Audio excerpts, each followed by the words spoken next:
Langkah kerja pembuatan alat peraga mekanisme peredaran darah. Yang pertama, kita harus memotong triplek ukuran 60 kali 40 cm. Langkah kedua, kita harus melubangi ke-6 botol dengan solder. Langkah ketiga, kita harus memasukkan selang ke setiap botol. Langkah keempat, merekatkan botol dengan lem tembak. Langkah kelima, setiap botol direkatkan ke triplek dengan busa karet.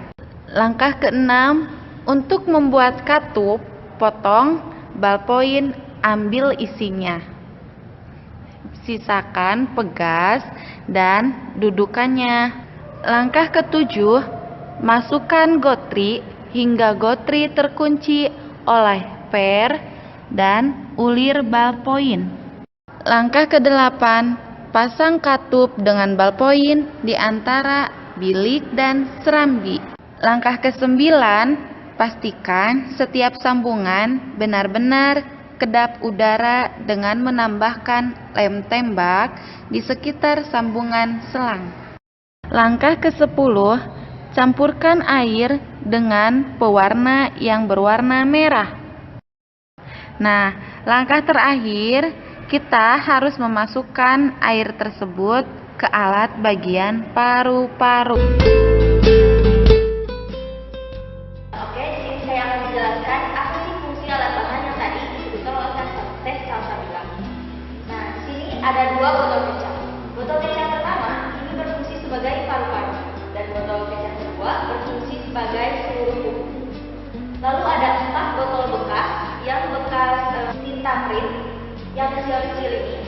Di sini berfungsi sebagai serambi kanan, serambi kiri, bilik kanan, dan juga bilik kiri. Lalu apa sih fungsi selang ini? Fungsi selang ini sebagai pembuluh darah yang mengalirkan darah dari paru-paru ke seluruh tubuh. Begitu pula hingga siklus itu terjadi. Lalu tadi ada berbagai macam lem. Lem ini untuk menempelkan pembuluh darah yang menghubungkan serambi kanan dan serambi kanan dan bilik kanan, juga serambi kiri dan bilik kiri. Lalu ada cairan yang diwarnai pewarna makanan berfungsi sebagai darah.